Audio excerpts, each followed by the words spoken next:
Welcome back to Missing. I am Tim here today with Lance. Lance, how are you today? I'm doing great today, Tim. It's wonderful to be here. We are one day past Groundhog's Day. I don't really follow Groundhog's Day that much. I don't know if you do, but nope. Here we are back in the saddle. We got a great episode coming up, a continuation of the remastered coverage that we've done on the Sheila Shepherd murder. But before we get to that, Tim, how are you? I'm doing great. Thanks a lot for asking. And yeah, I'm excited to share this episode. This one's previously unshared, Lance.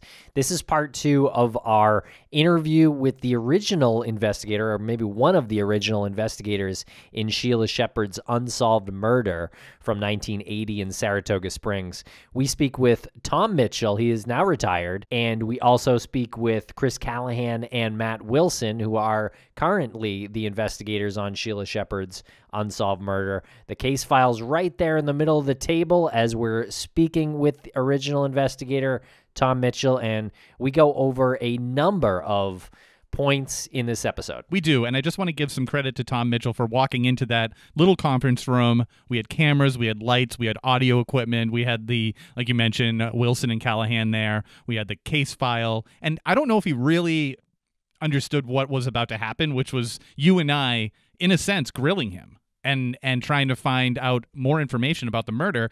And he's looking at us in the beginning like, for the first few minutes, trying to figure out who we are and why we're asking these questions. And it becomes a really captivating moment in the interview with him. And listening back on it a couple of years later, I don't know if it was fair to him, but it worked. Yeah, there are definitely some awkward moments here where we're kind of asking Tom about things that he does not want to talk about. And, you know, he will just tell us, you know, I'm not going to speak more about that. But yeah, I feel like we did get some good information out of him. I don't know what else really we could have asked him except for DNA. But obviously the crime happened in 1980, so they weren't really aware of that then. As far as the facts of the case, we definitely tried to get them right from the original investigator who wrote a lot of that case file and did a lot of the interviews in the case. And once we did develop this rapport with Tom, we hit upon some of these items that raised questions in our heads and also in Callahan and Wilson's heads about the crime scene, especially the one that just keeps standing out. And this isn't in regards to the crime scene itself, but in regards to the crime, the fact that the flowers, according to Sheila's Aunt Terry, were stolen from Sheila's gravesite 3 times. And Tom hadn't known that. And his reaction is really telling. Yeah, it's really interesting to hear his take on that, and especially that he hadn't heard of it. It hadn't been reported to him, I guess, back then. We also speak about fingerprints and were there any matches, and really just try to get a sense of the investigation. Were there signs of struggle? Were there signs of rape? Things like that we get into with Tom. We also talk about how the crime scene was left and how much time the killer possibly spent with Sheila after her death, and just much more. And so we will resume this conversation in the outro, where we'll go into depth a little bit more on some of these points that we speak about with Tom Mitchell in this interview. And again, in listening back to this and hearing the questions that we bring up, I really feel like these questions will be in line with the questions the listeners will have as they have been following Sheila's murder, her unsolved murder. So hopefully what we're asking is what the listeners would have asked in that situation as well. But if not, feel free to message us, pop a question on YouTube, and we'll try to answer it to the best of our ability. But again, I think this does mirror what people will be thinking or had been thinking as they've been looking into Sheila's murder. Yeah, I think you're right. That's definitely the goal. And there is full video of this entire series on YouTube, so you can check that out at youtube.com/missingcsm. Okay, we're going to play part 2 of the interview now with Tom Mitchell. And if you have any information in Sheila Shepherd's unsolved murder, please call 518-584-8477. And Tim, real quick, if people wanted to find this episode ad-free plus ad-free episodes of all of our other shows, where could they go? Listeners on Apple can now subscribe to Missing Premium via Apple Podcasts right there in the app. It's $4.99 a month. You get every single episode ad-free, plus you get our weekly bonus show and some early releases. But if you're not an Apple user, you can go to missing.supportingcast.fm and sign up for the same product that way. Okay, I hope you enjoy this interview with Tom Mitchell. We will see you in the outro. Thank you very much for listening.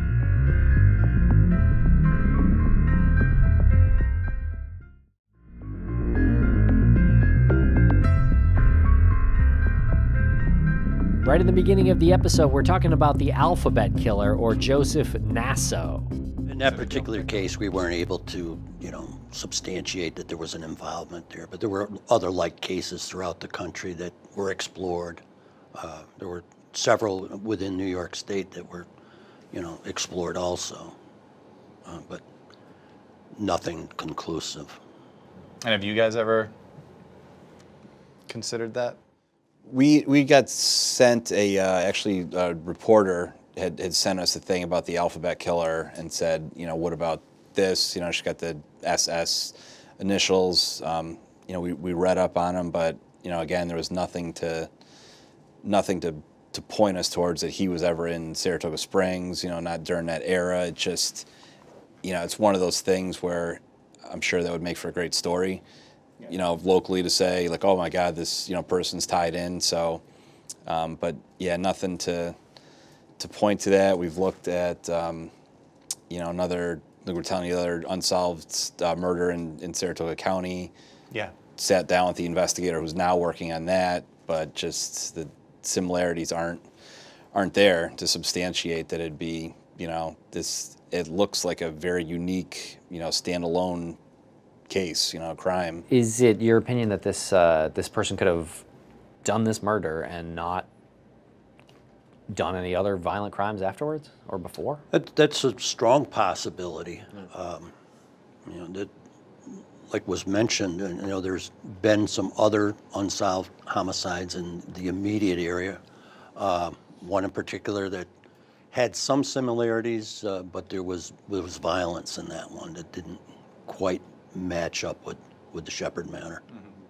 Was it part of the Douglas profile that the person acted before, or wouldn't be able to not act again? That part I don't recall.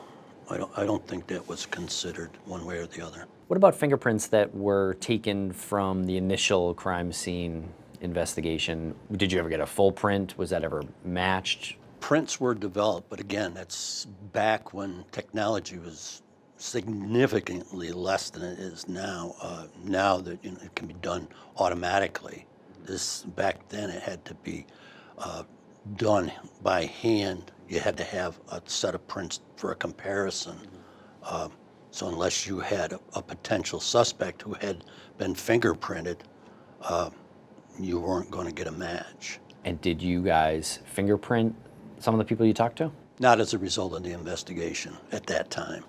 Okay, but some had been fingerprinted before, probably, or after? Well, there probably were some that had prints on file or had been fingerprinted since. And those you cross-referenced and I take it you would have Nothing was connected. Yeah, right, okay. And you feel pretty confident you have a good print of the killer? I wouldn't go so far as to say it's of the killer. Yeah. There's prints that could be of value. Okay. You said you knew the family and you knew of her when she was a child. What was the perception of the family? And a normal young family. The father, James, and the mother, Marcia. They lived in the neighborhood that I lived in. I was probably a teenager, and she was a little child. And her uncle and I were good friends as kids.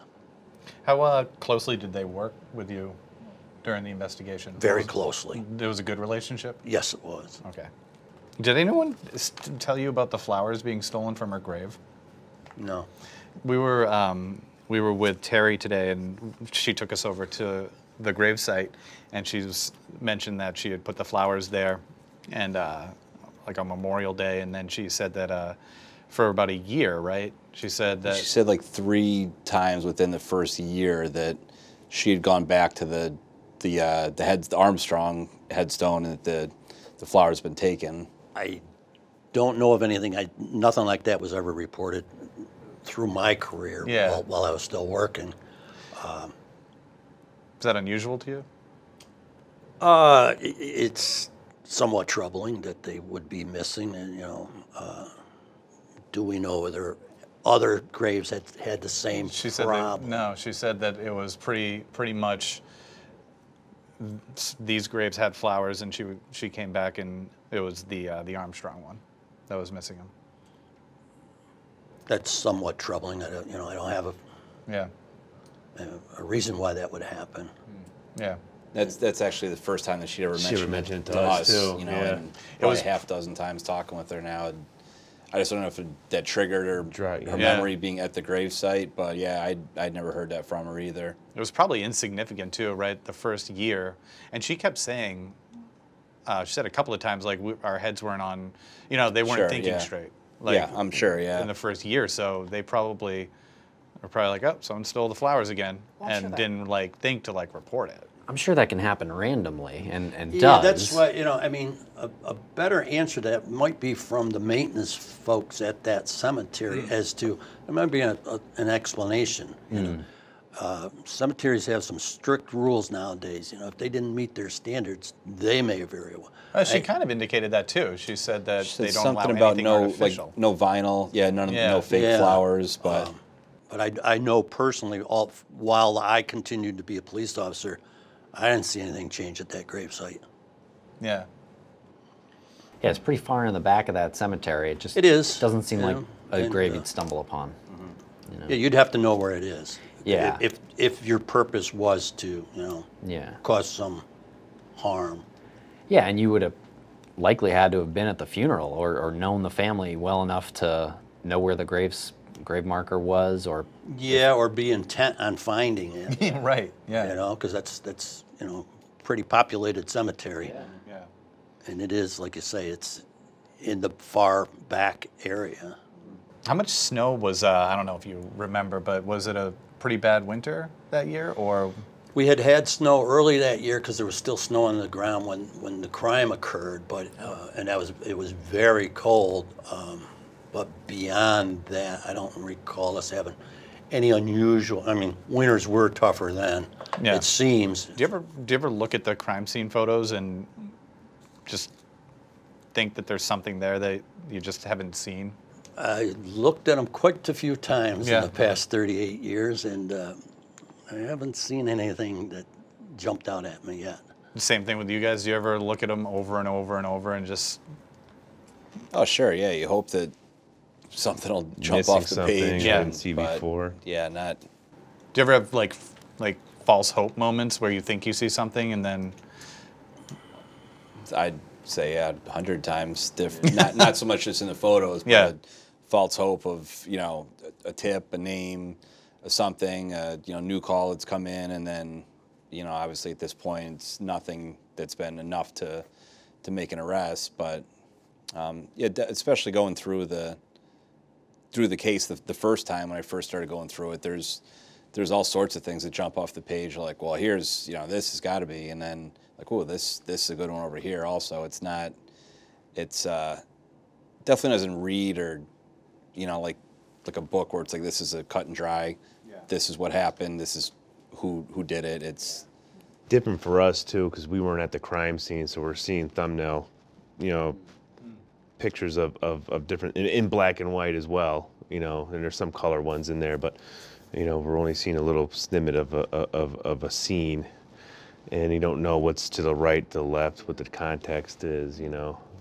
is there anything obvious that's missing in like the grand scope if you were to look at those photos, and because you were there in the room there? Not that I can think of. I think we pretty much covered that over the years. That is there something that should have been here that we don't know about, or we know about it but can't explain why it's not here? No, nothing. Was there anyone that you are aware of that had a crush on her, that really liked her, or anyone she had recently met really into her? No one in particular. She would be walked home or driven home by other people at different times. But these were folks she knew. We don't, no information of some new person on the scene that no one knew anything about that I recall. She was never linked to any sort of like drugs or any crowd that No, sold not or that we were distributed? not that we were aware of. Yeah. That would be a motive for the crime. No. There was nothing like that at No. her apartment. No. Yeah. Has the building been renovated? Is the apartment? Do you know? Because I know because other people live there. I don't. Like I said, I've never wanted to go and knock on the door personally, because again, I don't want to be the one to tell the current tenant. Yeah. Here's why the Yeah. police want to look around your The apartment. building, from my own personal viewing going by, has been renovated over the years a couple of times and changed ownership too. Mm-hmm. In your opinion, was the killer a man? You always think it is, but there's nothing to support that it was or was not. Right. Okay. What about the shoes that had been left kind of together and the laces had been taken out of? Is that indicative of a military background, or is that some indicative of some order, maybe someone who's not intoxicated? I'm not sure. The position of those shoes was considered as to, what was that all about. But beyond that, I'd rather not go any further. It's considered because it was sort of out of the ordinary with the. Well, there again, and I mean, it supports the fact that this is not a violent crime scene. Yeah. You know, Yeah. It's, methodical to a degree. Yeah. These are definitely her shoes. I believe they were identified as being hers. Yeah. And that's by the closet door. That I don't recall. So the killer took the shoes and took the shoelaces out of it, placed them back together just so. Yeah. It's interesting. It's interesting, but I mean, maybe it was something she did, and we don't know. Do you have a theory of how long the person spent with Sheila after she was dead? We don't have a confirmed timeline beyond the grocery store receipt. And then she's not discovered for 2-3 days later. Time of death is medically determined to have been in probably the early morning hours of, I think it was Sunday the 22nd. I'm not sure on the date. Or that's when she was found.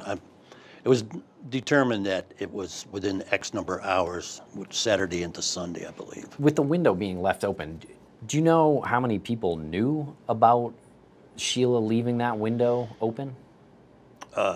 My recollection was that it was unlocked for clarification. Yes, And thank you, yeah. family members knew about it. I don't know about, her friends or anything knowing about it. I think that was, few. Okay, so her classmates who came to check on her. My memory on that is they made no effort to try to get in. One of them did go up the fire escape, but didn't check the window. Okay. Didn't check. Okay. So was No. yeah. They weren't aware of being Yeah. an opportunity to make entry that way. Okay. Were we saying was there a like the window and then There's a storm window, and then the inner normal window. The normal window. And was the normal window open?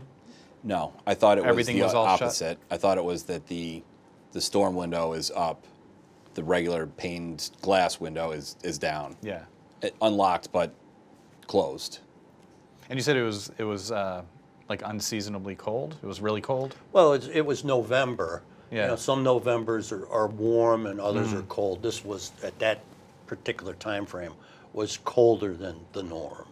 So you'd expect that she would have that at least that main Oh, sure, yeah. the real window shut. Right. I Yeah. mean, normally if your window's closed for good here in mid-October, Yeah. unless you get a day at a left field that's extra warm. That was according to her uncle though as well. When he goes, he has to open the window. Right. And we'll be right back after a quick word from our sponsors. Thanks to our sponsors, and now we're back to the program. the music was playing in her apartment. And it had been playing for a couple of days. I remember that there were reports that, yeah, it had been being But played. when you got to the scene, they had already turned the music off. It wasn't on when I got there. It was on? It was not. Oh. So I don't know the timeline of what happened with that. I do know there were reports that it could be heard for a while. Were any fingerprints taken off of the knobs or anything that you know of? It's an evidence thing, and Okay. we'll leave it at that for now. Okay, yeah, cool. We were talking to Terry, her aunt, and she said pretty confidently that she smoked Marlboros, and there's a pack of Winstons in the pictures. Does that strike you as odd? Yeah. And we didn't ask her in a way where we said, hey, there's Winston's there, and she was like, no, she smoked Marlboros. We just said, what kind of cigarettes did she smoke? And she said Marlboros, and she was pretty confident. She said it a couple of times. Yeah, we believed that they were hers. Back then, Marlboros and Winston were very, very similar. So if she were able to get a pack of Winston for a cheaper price or from someone, opposed to the other brand, that may explain that. But I seem to think that we were of the opinion that that was her brand. Was that the same cigarette that you know of that was on the floor from the ashtray that was tipped over? That I don't remember. Yeah. And was there anything done with that? Did you happen to see the ashtray when you went into the bedroom? I did. And it was by the bed or by the window? That part I don't recall exactly where it was. But it was definitely tipped over. When I you saw saw it, it. it had been tipped over, yes. And that was probably like, did that occur to you that might be a sign of struggle, or did you just think like that's just odd? Because it does seem out of place. It did, but it didn't, it wasn't like it was thrown. Or, Right. It looked as though it had been placed and somehow got tipped over. Yeah. And she had a broken fingernail in one of the pictures. Was that from any sort of struggle that you thought might have occurred? It was considered, obviously. But Obviously, there yeah. was nothing to support it as being of evidence.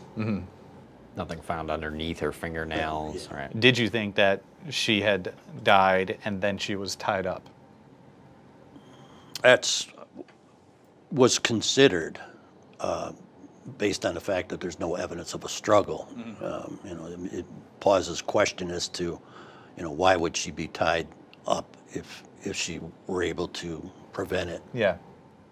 And when you interviewed people that she knew, or friends and classmates and associates, did anyone tell you that she had a lifestyle like that it could be like a sexual thing? No, there was nothing of that nature. Was that question asked to people? I don't recall it, but it certainly was something that would be considered. Yeah. Was there anything on the body or anything that was held back that only the person who did it would know? And is that still something that's in existence right now? Like, is there something that we don't know, and because you want to keep something that is only something that the killer would know? If that was the case, I probably wouldn't say now. But and I'll address it from my time there. Yeah. If it was something we thought that would be helpful to us, we certainly wouldn't put it out there for the person to already know how to deal with. Yeah. If they were approached and only they and we knew. Is there any significance to the contents that I guess weren't found in her stomach? She had an empty stomach except for bubble gum, right? Let's corn it, Terry. I just knew According that to from Terry. hearing Terry said that. I don't know if that was No, hearsay or that if was that's hearsay. That was definitely hearsay. Yeah, I don't know how she found that or even got that information. That was a problem. There were, as any case of this magnitude, there's just information out there that's started by someone, inaccurate when it starts, and continues and becomes more inaccurate. Oh yeah. Oh yeah. I can't. There was something mentioned during lunch that she asked us. I can't remember what it was, and And she's like, well, there was this, right? And I said, well, there's no mention of any of that anywhere in the case file. I think that's one of those rumors, small town, that once it gets circulating, that people take it for fact. Like, oh, that must be true. Like, well, no, not really. But enough people have heard it that they think, oh, it must be true because I heard it and you heard it. So, and like I said with the, the alphabet killer thing, for depending on who it is, for a newspaper reporter, like, they want it. Not want, but to them that'd make for a great story if that is the case and if that's the truth. But if they can break that story, you know. What was your impression of the family when you arrived at the scene? Did you meet them there? No. Were they already gone? They were already gone.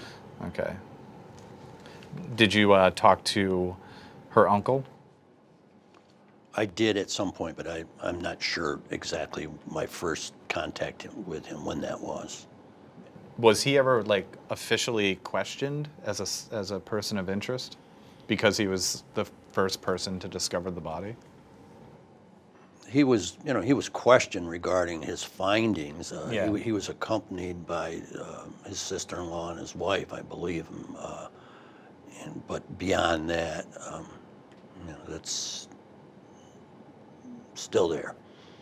But it's not necessarily considered as a suspect. Yeah, he's never had any sort of indications or a violent past at all, right? There is nothing to suggest it, other than he was the one who discovered the body. Yeah. I guess it would be odd for somebody to voluntarily put themselves in the position to discover the body. Well, it wasn't necessarily voluntarily. He was asked to go up by his wife and sister-in-law, and being the man present, he did. Yeah. We asked that. I know that investigators at the time too, like, well, how do you know to go up the fire escape? Mm-hmm. And then Terry's one that said, well, no, we told him to go up there. It wasn't like he showed up on his own, goes right to the fire escape and goes up. They told him to go up. Right. And I believe Terry mentioned that at lunch or at some point we were talking about it, that the sheet says, okay, the door's locked, try the fire escape. And that's never been anything on your radars, right? That he might have had something to do with it. No, he was again, like Tom said, talking with Richard Shepherd. You get, doing this job, you obviously interview a lot of people and come in contact with a lot of people, so you kind of get a feel, not that it's always accurate, but is somebody being deceptive? Are you being truthful? He was very, forthcoming, willing to sit down with us when we went back and talked to him. And, I think somebody that's still dealing with, with this discovery, he's like, I'm still shaken up about what I came across 38 years ago at that time when. It was a big impact in his life, and I think, us calling him, or Chris calling him, kind of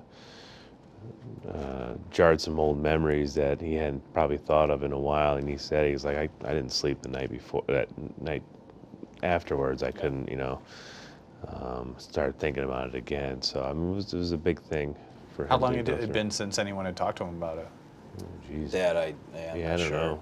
I mean, long enough where you don't know. Long enough that he, probably time went on and he started going on with his life and day-to-day activities that he had, sort of a police officer calling him up on the phone saying, hey, we want to interview in this case.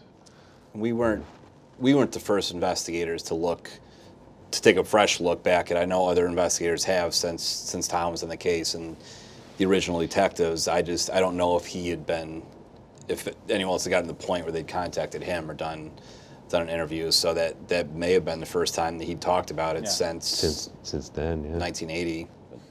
And you guys often call Tom? Do you look at the case? Yeah, we've spoken. Yeah, we've spoken a few times. Yeah, in the last couple of years, and before them, like they said, this was reviewed. Lots of times when the various anniversary dates came up. Yeah. In the turnover and members of the investigation unit. So I've continued to stay in contact with whoever's picking it up as a cold case. when he came off a deployment and given the okay, like this is what you know, you can work on this up until, you know, we start taking other cases and whatnot. I think we were given the opportunity to call him and have him come in and start calling people that we want to call at a quicker pace. Like, you know, this one we were scheduling interviews within you know, days of each other, which it's hard to do when you're also trying to balance a caseload of ongoing investigations that we both have. Yeah. We just happened to have an opportunity saying, okay, you know, we'll give you this amount of time here because he's just coming off a deployment. We'll just kind of let you guys go run as far as you can with it. Yeah, at the end of 2018, from November through the end of the year, I didn't have new cases coming in. It was, you know, kind of proposed to me, you know, you can just full-time focus in this for now, and that's what I had. You know, 40 hours, just come in every day, go through it and stuff. Police reports, make you know, make notes, make lists, like ask Matt, like, hey, can you get clear? Can, you know, sorry to give him the day off or give us the couple days to go to Long Island and work, you know, just on this. And then, well, then Matt and I do the fire investigations now, so we'll run into Tom sometimes the same, you know, the same scenes that were there as the police investigators, and he's on the civilian side. So I know we bounced some stuff off you just there, you know, at a scene, or it always comes up for sure. I'm sure it's never far from your mind, or definitely from ours since we've gotten involved in it. Is there anybody that you've reached out to, or anybody that you interviewed back then that they've interviewed and there's been discrepancies, or maybe that person might have refused an interview with these guys? Not that I'm aware of. So everyone's been pretty cooperative? Yeah, would you guys agree? Yeah. I mean, from my knowledge of people we've talked about and what was said before and what may be said now, I don't think we've run into an issue. No, and I mean, the only problem we're running into is, you know, not all these people are alive anymore, and a lot of them they'll be cooperative. They'll tell you, like, yeah, no problem sitting down with you, but you're trying to take me back 40 years and ask me to remember, you know, something that happened on a Saturday night. And like I said, we had, you know, one person say to us, like, I don't really remember the 80s, much less this one night that you're asking me to go back to. And that's the problem we're running into. You know, time goes on and people's memory starts to fade. Yeah. How do you see this being solved then? As I've said in the past, I still believe that there's someone who has, you know, that one piece of information that's going to help us. Like physical piece of information, or some information that could be of, you know, true value. Yep. And like they're talking, you know, time is now becoming our enemy. People are passing. Memories. I mean, the difference between, you know, the police and John Q. Citizen, to them, you know, it was a night that they vaguely remember, whereas like myself, you know, it became a part of my life, you know. Where them, it's just, you know, somebody asked them about something way back when. Were you interviewing neighbors? Yes. And there was nothing that stood out? Nothing significant. You know, we did develop some information that took us other places, but didn't help anything at the time. Was there like a sort of like an unofficial search around the? We did a canvass of the neighborhood. It was, you know, like I said, it was a holiday week. We were going into Thanksgiving. I remember it vividly. Thanksgiving Day, going door to door, and how few people were available to be questioned. Yeah. Did you do a canvas search for maybe anything that the perpetrator might have dropped? Or? That you know, was extended throughout the neighborhood for, you know, anything, no matter how minuscule. Yeah. Nothing. Nothing. And you feel pretty confident that the killer didn't know her in Colorado? We didn't find anything. We did go out there. The lieutenant at the time and myself did travel to Boulder, where she had been living before she came back to Saratoga. And we explored several avenues and talked to some people whose names came up, and nothing was developed that would be helpful. So in your opinion, the killer lived in this area? Can't say that with certainty, but we haven't developed anything that would support that they lived elsewhere. Obviously, we go off of, well, them than us now. Like, what's the highest probability that happened? Highest probability being as someone that's known to her, but is it possible that she, I said, met somebody passing through that's then going out to kill somebody in Alabama and Michigan? Yeah, that's hard to say. I mean, as you folks know, I mean, there's so many unsolved homicides. I mean, just in the Capital District of New York here alone, I mean, there's quite a few mysteries. Yeah. Girls that had vanished. Because of our particular case, we were on top of most of those that were relative time-wise to our case. And beyond the Capital District too. It's hard to say. That could there have been somebody passing through? It's always possible, but there wasn't anything to strongly suggest that it was an intrusion or the unknown. Yes, she would walk home or get a ride home with several people, but they all knew her and she knew them. It wasn't a stranger thing. They were comfortable enough to be in the apartment, I guess. Yeah. So she wasn't like followed. Like, it's not anyone's theory that she was followed home by a random person. No, I mean, yeah, and again, I mean, there's nothing to suggest that she's trying to do anything to prevent her problem. Yeah. There's no signs of violence. Right. And she's in an apartment building where there's nobody saying she's screaming and fighting for her life in there. Yeah, no one said that, right? No. I mean, there was conflicting stories as to whether there was a party, which turned out to be, it was perhaps a few people stopped by, but it wasn't the night before the day in question. Okay. But, that didn't pan out to be anything truly significant. So that would have been Friday, that there might have been some people. I believe it was, yeah. So, I mean, the other people in the building were cognizant of what was happening. Yeah. If you live in an apartment building, I think there was 7 or 8 apartments. Yeah, you hear the comings and goings of your neighbors, and if something's different, there was something going on, but there's nothing to suggest that there's a rip-roaring party or anything that someone didn't want to Nobody happen. stuck their head out to see, hey, what is that? Yeah, no one's attention was drawn to a problem. Yeah. So what about neighbors in the building? That none of them were ever suspected, or? Not that I recall. We certainly talked to all of them at length, and some we went even beyond, but nothing came from it. Forgive me if I'm repeating a question, but so no one in the course of your interviews really acted weird or anything like that? Not that would stand out and say, this is someone we really need to be looking at. Right, so you didn't like ever walk into an interview with someone you were like, oh, whatever about this person, and then come out of that interview being like, oh, I'm not sure, that person seemed a little suspicious. No, not to that point. Okay. Was it obvious or not obvious whether or not there was a second person in the apartment?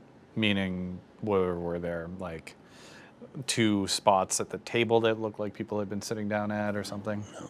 No. We can't totally or couldn't totally eliminate another person, but we had nothing to prove that there was more than one person either. And we'll be right back after a quick word from our sponsors. Thanks to our sponsors, and now we're back to the program.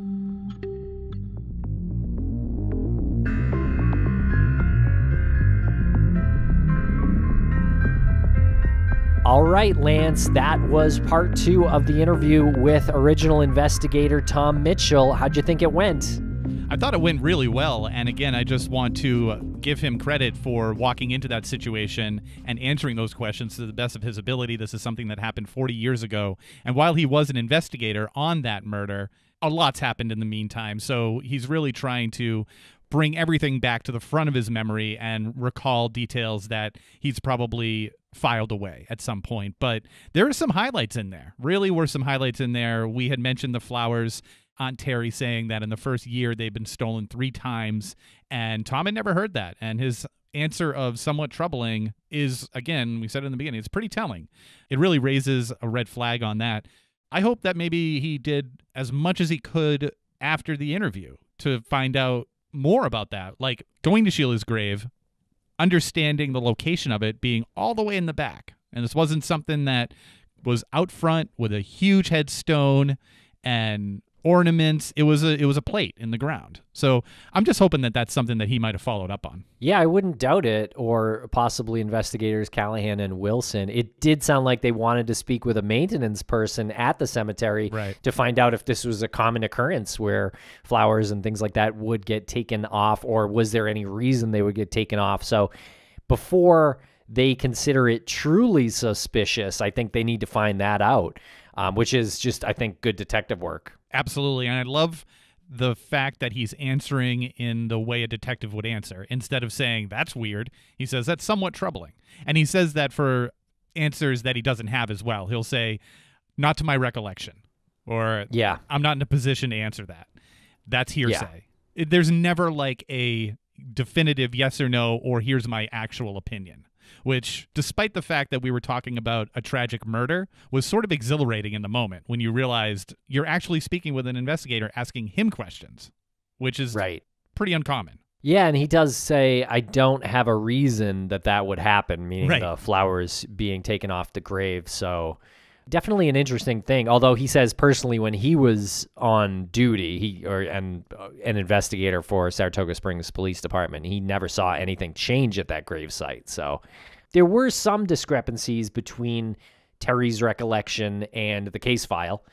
So this could be one of them, or it could be something that they never knew and never investigated until now. Yeah, I mean, that specific example could be something where it was reported to an officer and it never made a report. It never got to Tom. I'm sure if it had been reported right to Tom, he would have remembered. Yeah, I mean, I think even if it was reported to anyone, I think he probably would have heard about it and remembered. He seemed to actually have a pretty good memory after 40 years. He really did.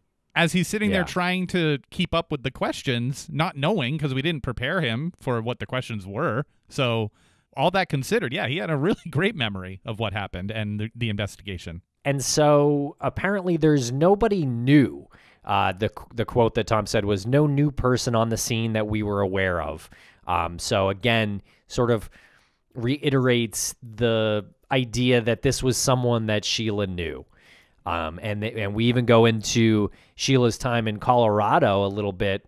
Tom and I believe the lieutenant went out to Colorado and spoke to some people, but never any real smoke coming from that direction as far as Sheila's killer having known her during her time in Colorado. Right. And he even elaborates on the gender of the killer, saying that immediately most people will go towards a male, but there's nothing saying either way, whether it's a male or a female. And I don't know how much we take that into consideration, other than saying, yeah, it could be a female, but my brain personally always goes back to a male. Yeah. And he said that too. He said you always kind of expect that, but you never, or at least in this case, there's nothing to determine that the killer was male or female. And he actually kind of says right at the very end, he doesn't rule out the possibility of more than one killer. Nothing to support it either way. That's what Tom would say. Nothing to support it either way. Right. I mean, maybe the neighbors would have had different accounts of the noise level. That's the only thing I can think of. So tells me there's probably one person, but again, that's just my speculation now. Yeah, that's a great point. If you've ever lived in a house that is divided up into apartments like that, you typically hear, especially on a weekend, if someone's having a gathering above you'd hear footsteps. And if they're being interviewed, I mean, I'm sure they would say, yeah, I heard the door open, like I heard footsteps, I heard music. Sounded like a few people up there, but there's never been any account that there were more than one or two people there, right? There was an account that apparently they thought that Sheila had a few people over on Friday night, and that was apparently reported by one of the neighbors or possibly more. but never, I don't think, determined who that was, and possibly some confusion on what night those noises were heard, whether that was Friday or Saturday. It is believed that Sheila was killed on in the late hours of Saturday night or possibly early morning hours of Sunday, November 23rd, 1980. And of course, Sheila wasn't found deceased until Tuesday morning, so the 25th, so a full at least a couple of days later. And she was found by Terry's husband. He had to go through the window. That's right. Yeah, and we go into that a little bit. One thing I found really interesting was the part where we were speaking about the radio, and this is kind of one of the reasons why the police believe that it was Saturday night that she was killed, because the neighbors started hearing music that began playing, I think, on Saturday night from Sheila's apartment, and it wasn't turned off until investigators got to the crime scene on Tuesday morning. I think you asked him if there were fingerprints on the radio, and he called that, quote, an evidence thing, and he'd rather not get into it. But as people trying to break down what things like that mean, that tells me, I think it was at least thought of or speculated as a possibility that the killer actually turned the radio up, turned them, or possibly turned it on, turned the volume up, possibly to conceal any noises, sounds of struggling that Sheila may have made. Or just simply make it seem like she was still home. Sure. And due to the fact that Terry's husband had to go through the window, that would indicate that the door was locked and they weren't able to go through the front door of the apartment. So that would raise the question, how did the killer get out? Did the killer go out, somehow lock the door from the outside? Did the killer go out the window? Because we know the window was unlocked. He clarifies this. The window was unlocked, closed, but unlocked. Right. Yeah, I really appreciate when we can get kind of clarification on things like that. I don't know if I meant unlocked when I said open. I think I probably did, but obviously there's a pretty big difference there between an open window and an unlocked window. So I'm glad that that Tom can clarify my mistake, correct me there, really. We also spoke about signs of struggle. I thought it was interesting, Lance, that there were really kind of two factors that from the apartment that could have been taken as signs of struggle, but investigator Tom Mitchell kind of shoots them down as signs of struggle. So there was an ashtray that was tipped over. Tom says, quote, wasn't like it was thrown. It looked like it had been placed and somehow got tipped over, end quote. So I think you could probably take that either way. But he does go on and say that nothing prevented Sheila from the problem at hand, basically getting murdered. Like there was nothing to support that she struggled to prevent her murder, which is kind of a, I feel like one of the really rare things about this case. We even speak about how Sheila had a broken fingernail, and he says that it was considered as something that could have happened during a struggle, but there was nothing to support it as being evidence, and I took that to mean as there was nothing, no skin found underneath her fingernail, Yeah, and you just said that this was a rare occurrence as far as a crime scene. It's a unique occurrence, and he goes on and elaborates by saying this wasn't a violent crime scene. How weird is it to hear that a murder with a knife in the stomach, tied to a bed, spread eagle naked, somehow is not a violent crime scene to the investigators, but because of the lack of ligature marks on her wrists and ankles, the lack of obvious struggle, the ashtray on the floor could have been Terry's husband coming into the window, knocking it off of a bedside table or something. I don't know. I mean, it could be, yeah. Super rare and unique for him to say, despite the fact that there's a murdered woman tied to a bed naked with a knife in her stomach, by all indications, this is not a violent crime scene, and we speak about the shoes that were neatly placed side by side. I think you had said, does this indicate that someone with a military background would have done something like this? And he says that, and he basically says that this contributed to the methodical, non-violent crime scene. Yeah, really interesting. I don't know what to make of it. I mean, I think all these factors contribute to this case still being unsolved. It's a real puzzle with some seemingly conflicting evidence. And yes, very true that Sheila's murder is unsolved. Right at the top of it, you heard us talk about the alphabet killer, and the alphabet killer was an individual who murdered 3 young girls in a span of 2 years in November in upstate New York in Rochester. And the young girls were Carmen Colon, Wanda Walkowicz, and Michelle Menza. And because Sheila is Sheila Shepherd, that's the double letter as well. That's what led us to ask about this. Totally different MOs, so very likely not related, but it did lead us to more unsolved murders in that area, which we will follow up with in subsequent episodes in the future. And we will have more follow-up interviews. We are going to speak with author LaDonna Humphrey, who has really gone down the rabbit hole in the death fetish community. And we have gotten some comments about that. The last time we aired some of these episodes on Crawlspace, Lance, we did get some comments about the death fetish community and, if there's any potential connection there. So we'll take a deeper look into that soon. For sure. And that goes back to the alphabet killer as well. It's not like there's a direct connection, but one thing leads to another. One crime leads to another. Is there a connection? Is there a connection to this community? No, yes, but we're still going to look into it. So that's sort of the purpose of bringing all of these cases back out into the public eye. And another topic that was briefly mentioned in the interview that I found very interesting was that Tom said there was a strong possibility of no other victims. So in the general area, I don't know what the radius was that they set to identify potential other victims. They found no other victims that met that particular MO, which I think speaks a lot to either this is a transient person, very transient, or this was an accident. Or just a one-time thing. Yeah, it seems like the killer doesn't have fingerprints on file, probably doesn't have DNA in CODIS, so they were likely never arrested for a felony before or after Sheila's murder. Okay, everybody, thanks a lot for listening. And again, if you have any information in the unsolved murder of Sheila Shepherd, please do not hesitate to submit a tip. You can call 518-584-8477.